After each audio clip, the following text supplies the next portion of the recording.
Dana, we have ourselves a fight. No weight concerns with Darren weighing in 169, 170 for Tyrone. I mean, how excited are you about Darren as a prospect here? No, I'm excited. You know, he's got all the attributes to be a big star. 26 years old, undefeated, long and big for the weight class. And tomorrow night we're going to find out. You know, he's going in against a champion who's on a 6-fight win streak, has beat all the big names, fast, explosive, has big power in both hands, has great takedown defense. But stylistically, I love the matchup for Till. Till fights the way you need to fight a guy like Tyron Woodley, and he's long, he's big, he's strong, and he's not afraid to mix it up. A lot of hype behind Darren, as you said, and the cheers that you heard for Darren on stage, you know, and the boos for Tyrone.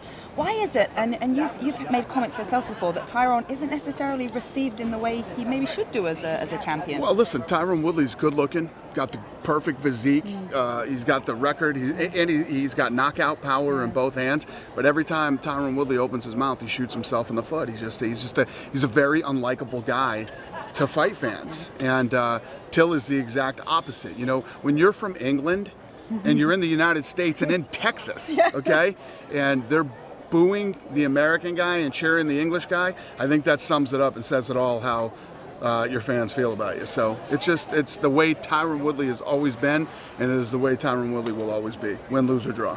Okay, interesting. Look, and obviously we make some comparisons between Darren and Conor McGregor in the sense that gets a win in his hometown. All the Liverpudlians, like they were all the Irish, come to watch him. He then gets the title shot. Do you see him following that similar path? Has he got that same star power that Conor McGregor has? I think it's the same thing when you get a guy, no matter where he's from, who has a whole country behind him. When you have a country behind you, it makes a big difference. Here in the United States, these guys fight maybe in their hometown, a bunch of people will show up. But when you get a whole country behind you, it's pretty powerful. And yes, Till has the ability to get his country behind him.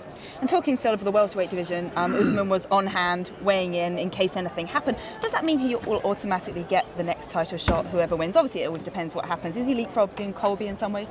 No, Colby Covington is going to get the next shot. Oh, he will? Okay. Yeah, but Usman got the opportunity because Covington is hurt. Yeah. So, okay. Yeah. That'd be the match to make. Okay, co-main event, it's not happening. Give us a little insight into Nico Montano and what happened. It was weight cut related, obviously. It's pretty simple. She didn't make weight. So what happens in this situation is the title is vacated. Oh, right. Shevchenko has been waiting for this opportunity for a very long time. She deserves it, and we're going to get her back in there as soon as she's physically able to compete again. Okay, yeah, we saw the frustration with Shevchenko. I mean, what a difficult situation for her. Good to hear that she'll be getting that opportunity very soon. Of course, a quick mention for the other Brits on the card, Darren Stewart and Craig White, who obviously stepped in short notice in Liverpool. Word on those two? Yeah, no, I'm excited, and you know, anytime, you know, England's been a very important market to me for a while, and now to see all these English guys, not just to be in a position that Till is in, but to step up on late notice and guys talented enough to come over here and do this. I love it. It's awesome. Well, we're excited about that, and I want to obviously get a word from you on Conor and Khabib. Finally, we get Conor back in the UFC fighting after that period away, boxing and whatever. How excited are you to have Conor back? Obviously very excited. I mean, I'm such a huge Conor fan. It's so obvious that, you know, the fans all make fun of me. He's my son and all that stuff. But let me tell you what, Conor McGregor brings an excitement to this sport like nobody we've ever seen. Because the reality is, he's had 2 years off, and he comes back and he goes right after Khabib. He's not trying to take any easy fights. He's not trying to, you know, make himself some easy money. He's taking on a guy who's 26-0, undefeated, and has never lost a round in the UFC. He's going after the toughest fight of his life. That's why he's so popular. That's why people love him, and that's why I love him too. I know, I was half expecting the Conor t-shirt before in other fights. Come on.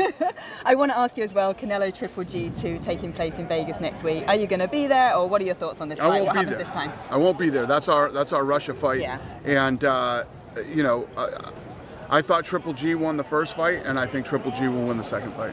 Okay, and Fury Wilder seems like it's going to happen now. Do you have any thoughts on that? Well, I think Wilder's awesome, man. I love this guy's style, the length, the you know, the attitude. I love everything about Wilder. He's fun, so I'm going with Wilder on that fight.